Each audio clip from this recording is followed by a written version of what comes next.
do we need to follow a madhab or just do research ourselves about Islam in Quran and Sunnah? This is a very important question. It's a very sensitive question and a very critical question. The question posed by Zulfikar Ali is that do we have to follow a madhab, a particular school of thought, or can we do research ourselves and just follow the Quran and Sunnah? As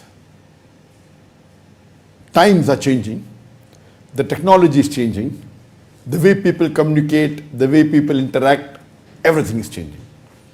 If you'd have asked this question maybe a century before or 100, 200 years before, the answer would have been different, and now it is different. Previously, maybe you could classify the Muslim Ummah, according to me, into 4 categories. The first category is people who are namesake Muslims, who may not be practicing Muslim, may be knowing very little about Islam or not knowing Islam at all. They are just namesake Muslims. They may not be offering Salah, may be offering Salah only on Jummahs, maybe secular Muslims, etc. The first category. The second category may be practicing Muslims. Second category, those Muslims are practicing Muslim, who know the basis of Islam, but may not know the fiqh and the school of fiqh and the details. But they know the basics of Islam, they're practicing Muslim, but they may not know the rules and regulation of how deriving is done. They may not be knowledgeable in the field of fiqh, etc. And majority of the Muslim may come into this category, the second category. And the third may be a student of knowledge or a mujtahid, a person who knows about the Islamic ruling and the fiqh and usul fiqh, etc.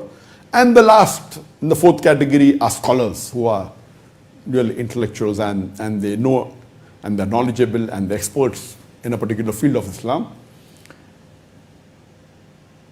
The majority, maybe a century before or before that, fell in the second category. Maybe the second and the third category, the mujtahid, the student of knowledge, or a scholar, may be less than 5%, just a couple of percent. But the majority, the major chunk, maybe more than 80% fell in the second category, and a small percentage maybe in the first category.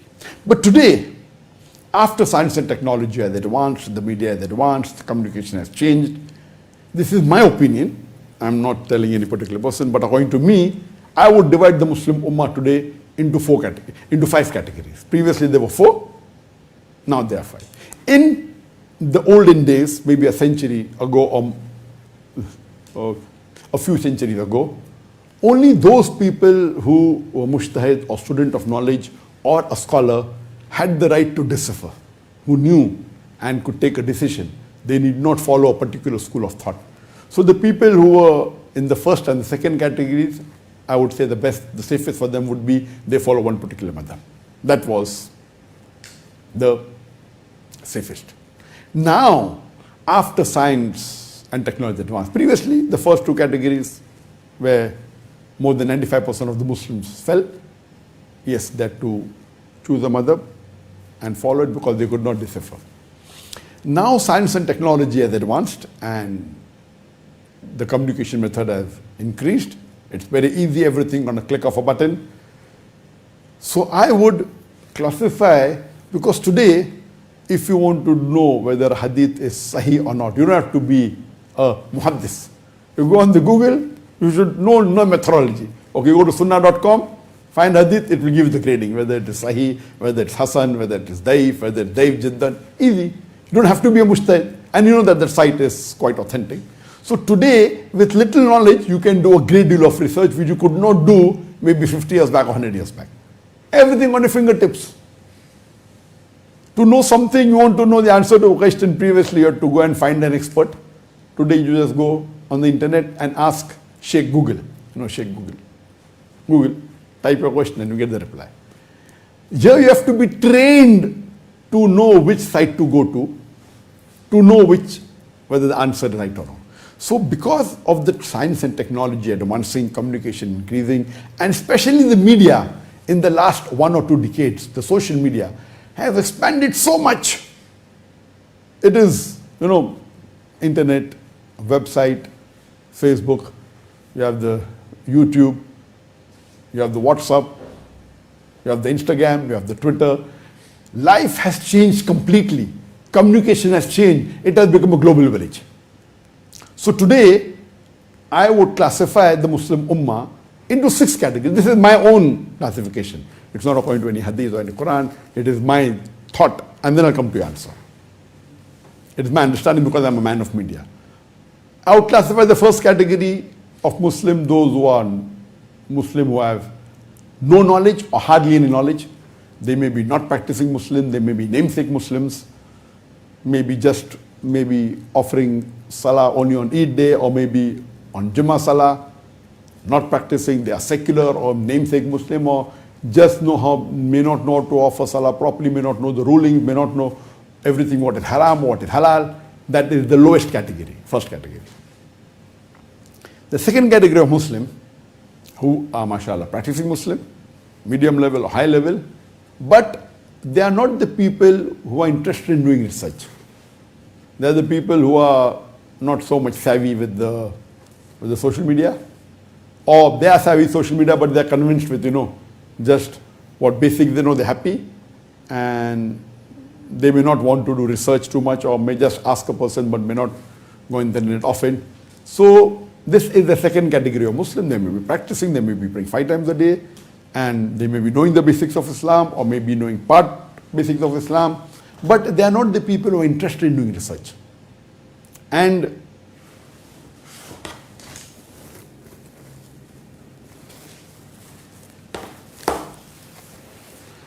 these people are mainly the passive people, but they may be practicing, partly or to a great extent. The third category of people are those Muslims who may be practicing, partly or to a great extent, and they are interested in finding out.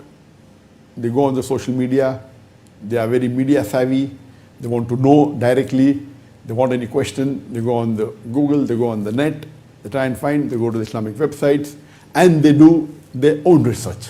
That is the third category. And today, after science and technology has advanced, the media has advanced, the majority of the Muslims today fall in this third category, who have access, who know where to find the right answers. The fourth category may be those categories maybe who are part-time da'is or maybe interested in convincing Islam to the non-Muslim. They may be part-time da'is, they go on the net, they are more into the field of research. They may not have gone to any Islamic university, they may not have done any course in the Sharia, but because of being very often involved with the social media and conveying the message to non-Muslim, they can be called as da'is and know quite a lot about Islam. That is the fourth category. The fifth category are those who are students of knowledge. They may be bachelors in Islamic studies or masters or PhD, or may not have gone to university but have met scholars, stayed with them, studied Islam, or have studied Islam in their own way. They may be called students of Islam. That is the fifth category. And the sixth category are the scholars. And according to me, the true scholars are very less. The scholar who I call. Today, scholar is a loose word. Anyone who just passes from madrasa is called a scholar. A person who does a bachelor from Islamic university is called a scholar. I don't call these people scholars. I call these people a student of knowledge. A person who's gone to madrasa or an alim or a fazil, or he may have done mufti, he may have done a mufti course. According to me, I call them in category 5. That is, they are student of knowledge. They may be mujtahid, but not scholars. For me, scholar is someone who is unique, who is expert in his field, and who has is well versed with that particular field. And scholar is limited. Like how in the medical field, you have general medicine, or general doctor, MBBS. Then you have specialist. Once you become a specialist, then you become super specialist. He may be a specialist of heart, a specialist of kidney, specialist of ear, nose, throat, specialist of eye. That specialization. So once he's a specialist of heart, he's not a specialist of brain. So when I say scholar, so a scholar is in one particular field. For example, Sheikh Ahmed Deedat, he was the scholar of Islam and Christianity. I mean, he alone, mashallah, when he was alive a few decades before, he could take the whole of Christianity alone, the whole of Christendom. He was a dai, he was a student of knowledge, but in the field of Islamic Christianity, according to me, he was a scholar. He was only 6th standard pass. He didn't even finish his school, high school. He didn't go to a college. He didn't go to a university, but according to me, he was a scholar of Islamic Christianity. He knew the Bible well. He knew the books of Christianity well. So according to me, he was a dai and a scholar of Islamic Christianity. He may not be a scholar of fiqh. He may not know but of course, he's a student of knowledge where the other aspects of Islam is concerned because they read the books. But scholar in one particular field is Islamic Christianity. So the last category, 6th category, is a scholar, and scholar may be of hadith, muhaddis, he may be a mufassir, tafsir of the Quran, he may be a faqih, he may be a fiqh.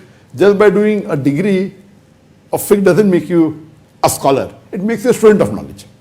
So according to me, I would classify the Muslim Ummah into 6 categories. Again, I'm repeating the first category, which are not practicing or namesake Muslims. The second category, who may be practicing medium level or high level, but know the basics of Islam, but may not have much knowledge about the usul of fiqh, etc. The third category, who like doing research and keep on going on the internet, and they do research and they know some of the rules, may not know very well, but some things they know, they are not just layman. Then in the fourth category, there may be dais or those who like conveying the message of Islam to others, and they do more research on the internet. They may not be student of knowledge, but they are less than student of knowledge, but they are well versed with many aspects of Islam so that they can speak to non-Muslims, etc. Then the fifth category is the student of knowledge who may have done graduation in Islamic university or a post-graduation or a PhD, or may not have done but has a level of the usul of fiqh or the usul of tafsir or how to do their level number 5. And the last and the highest level is a scholar. And according to me, there may be few scholars in the world, maybe a couple of thousand, that's it, not into large numbers. Now, regarding your question, should a Muslim just follow any one particular madhab, or should he do research and follow Quran and Sunnah? Now, for a person who's a namesake Muslim or doesn't have knowledge of Islam, for him I would say, you follow one madhab, maybe the madhab of your father or the madhab which you think is right, or madhab of your locality, any one particular madhab, that would be the safest and the best, because you don't have the basic knowledge. Leave aside having the knowledge of usul of fiqh or other things. So for the Muslims who fall in the first category, as well as the second category, who are practicing Muslims, who know the basics of Islam, who know how to offer salah, everything, but they want to have other knowledge, that what are the rulings and intricate manners, and they are not the people who go on the net, or they don't like that, and they're happy with what knowledge they have, and they ask maybe an alim or a scholar, as the Quran says in Surah Anbiya chapter number 21 verse number 7, and Surah Nahl chapter number 16 verse 43, Fasalu ahli zikri in kuntum la ta'lamun. If you don't know, ask the person knowledgeable. So the second category also, who know the basic knowledge of Islam, but are not so much the people who do research or go on the net very often and like inquisitive. So for them, for the first and second category, I would say that you follow a particular madhab, and whatever the madhab says, you follow, there is no problem. But like in the olden times, the last two categories, that is a student of knowledge or a person who's a mujtahid or a person who's a scholar, they have a right that they can analyze if there's a difference between the two madhab. They can very well go and check the sources, because Allah says in the Quran, in Surah Nisa, chapter number 4, verse number 59, Atiullah, Atiur Rasul, obey Allah and obey the messengers, and those who have been given authority. They're talking about scholars. So the Quran says, obey Allah and obey the messengers, and those who have been given the authorities, and those who are expert in the field. But the verse doesn't end there. The verse continues. But if the people of authority, if they differ, go back to Allah and His Rasul. So if all the scholars unanimously agree that we have to pray 5 times, then you don't have to look for proof. All of them say you should fast the month of Ramadan, no proof required. All of them say you should give zakat, 2.5%, no problem. Now, if there is a difference of opinion between two groups of scholars or two madhab, then the Quran says, go back to Allah and His Rasul. But to go back to Allah and Rasul, you should be qualified. If you're not qualified, then you follow the rule of the Quran of Surah Anbiya chapter 21 verse number 7 and Surah Nahl chapter 16 verse 43. Fas'alu ahla zikri in kuntum la ta'lamun. So for those who are in category 1 and 2, they have to follow Ahl Zikr. They can follow a madhab. That's it. But those who are Ahl Zikr themselves, maybe student of knowledge, maybe a mujtahid, maybe a scholar. So the 5th and 6th group, they themselves can decipher. They themselves can do research. And they can find, okay, this particular scholar, he made a human error. We respect him, we love it. But the ruling of the other scholar is better. So he compares between the two scholars and he chooses which is more close to Quran and Sunnah. But naturally, we are talking about reliable scholars, we are talking about authentic scholars, but it is human to err. No human being in the world can say it's 100% perfect except Allah and His Rasul. That's it. We follow Allah and His Rasul blindly.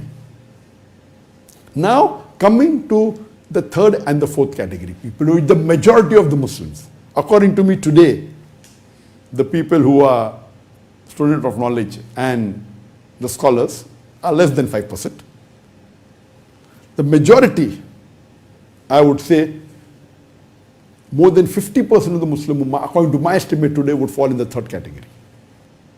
And then a percentage in the 4th category, and even in the 1st and 2nd category. So I would say majority would fall in the 3rd category, those who are well versed with the internet savvy, they know social media, they can verify, they can check up.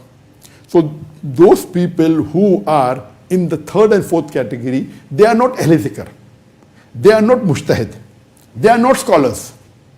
But what they can do, they can get the fatwas of scholar very easily, which the 1st and 2 categories cannot.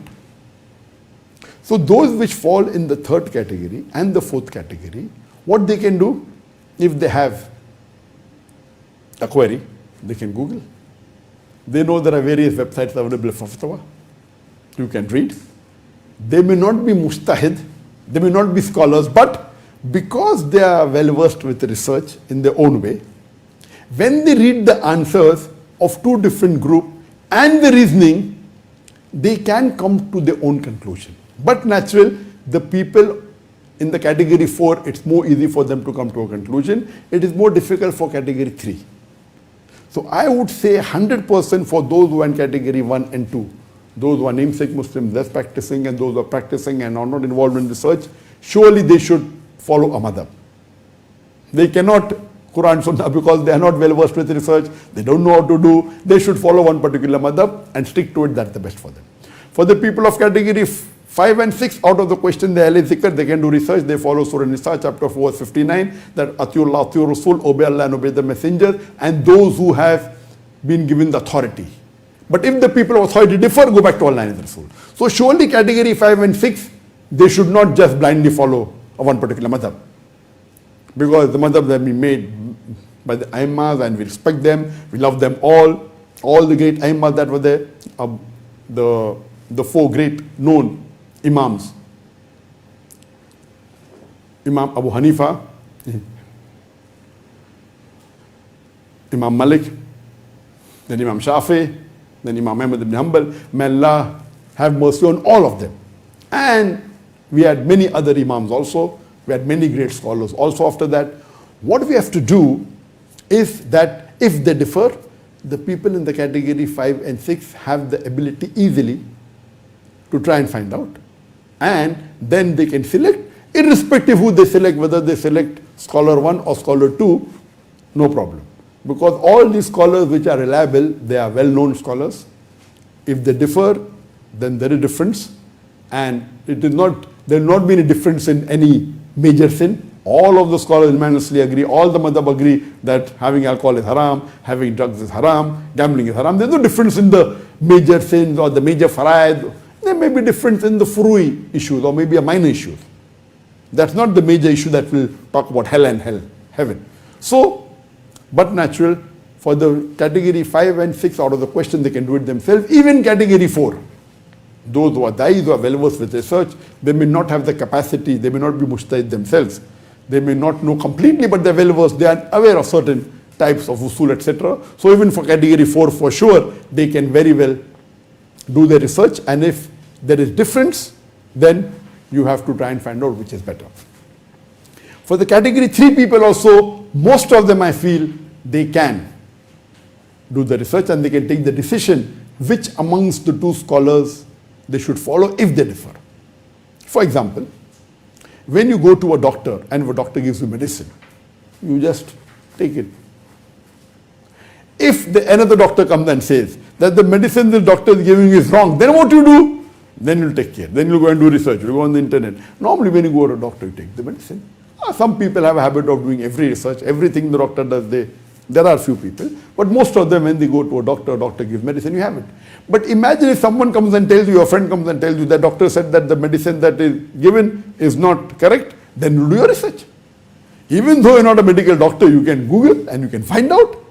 And you can decipher yourself. Not that if you're not a medical doctor, you cannot do research. So today, when you're going to a doctor, it's possible that if you know how to use the internet, if you know how to use the media, if you know how to do research, even if you're not a medical doctor, when you do research, you can code better than a doctor. A person who's MBBS doctor, he doesn't know everything about super specialty. You do a research on super specialty, you can talk to him and you can teach him also, even though not a medical doctor. Correct? So this is the age of science and technology. So this is what science and technology has done. And that's the reason that in our organization, we had more than 500 employees, and we had many people who were graduates and postgraduates and PhDs, but other people who were not from the Islamic University, but they were just engineers, they were doctors, they were in the research team, but the research was much better. They will give the reference of the books of Arabic, everything, because now everything is on the internet. And when they give reference, even the people who are graduates and postgraduates from Medina and PhD, they cannot reply. Because this person is very good in research. He knows this stuff very well. He will quote Ibn Taymiyyah. That's it. So, because he is well versed with research, he may not know, he knows the usul, he may not know all the usuls. And even a person who is a graduate, he studies and he forgets. Not that he remembers everything 100%. If you ask him once he gives his examination, he will not know everything by heart. He has to refresh. So similarly today, because the media has become so easily accessible, what is the usul and things available on the media? So because of that, the difference has become less. So because of today's age of science and technology, today's age of media, I would say that the category 4, 5, 6 should not, if unanimous decision they follow, if there's a difference, they should do research and try and find out which is closer to Quran and Sunnah. And majority of the people in category 3 also. I would say more than 50% of the Muslims today are in category 3. In this category, I would say that they should adopt, if they follow a madhab and if there's no difference of opinion, no problem, but if there's a difference of opinion, and if someone says that this opinion is not correct because of this particular scholar and he gives the reference, you can very well go on the net and you can try and find out what the pros and cons. Then you have one level of argument that the people say this scholar said this, the reasoning is wrong, and they give argument. Then you have another group of scholars giving the argument to an argument. So depending how well you are in research, you finally come to a conclusion that which of the two groups is more close to Quran and Sunnah. You may not have gone to an Islamic university, but yet you may be able to do better research than a person who's gone to Islamic university if you know how to do research on the net. So that's the reason I would say that today the Muslims who fall in the category 3, 4, 5, 6, they should follow Quran and Sunnah. If there's a difference of opinion amongst the scholars, amongst the Aimmas, they should try and do a little research and try and find out which is more closer to Quran and Sunnah and follow that. This is a very sensitive question. So you have to understand very well that those in category 3, they aren't scholars. They cannot give their own fatwas. Even category 4 people cannot give their own fatwas. What they can do, they can repeat the fatwa. They can go and they can say, okay, this is what was said by Sheikh Nasruddin Albani. This is what was said by Sheikh bin Baz. or this is what was said by so-and-so scholar. That's it. They can say that. They can repeat. They have a right to repeat. They cannot give their own opinion. That is very important. Those in category 3 and 4 should not give their own opinion at all. Even category 5 should abstain. Even if you're a student of knowledge. Let the last category, the topmost category, those who are scholars, they have a right. And Allah also protects them. Because Allah says that if a person is a scholar, and if he gives his opinion, after doing research, he gives his opinion. If his opinion is correct, he gets double sawab. If his opinion is wrong, yet he gets one sawab. But that is only for people of category 1. Maybe some people of category 2, but surely not the people of category 4 or category 5. So those people who are dais should never give their own fatwas at all. Please. So this is a very important point to be noted.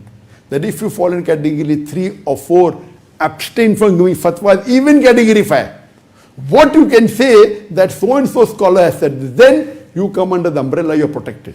So if the scholar made a mistake, the mistake goes on the scholar, the sin doesn't come on you. That scholar, because he is a scholar, Allah yet gives him one sawab. You are protected because you are repeating the call of a scholar. You should never make the mistake of giving a fatwa yourself. Always, if it is clear-cut the verse of the Quran, it's hadith, no problem. But giving any issues of fiqh, you should name the scholar. Then you are protected. If the scholar makes a mistake, you don't get the blame. He yet gets one sawab. But you cannot give your own view that I read this and according to my view. Yes, you can say, I agree with scholar number 1, not with scholar number 2. That you can say because you are under the protection of the scholar. So you have to be very careful. And today, unfortunately, you have many Muslims who fall in category 3 and 4. They are dais. They are not qualified. And they start giving their own opinion which no one has ever given before. So you cannot have opinion which is absolute. If it's something which is unique, depending on science, and if you're a qualified scientist or a qualified medical doctor, that's a different issue. But regarding tafsir, regarding hadith, etc., all the work has been done by thousands of scholars in the past. You cannot come and get a new thing now. Yes, you can refer to scholars, you can analyze it.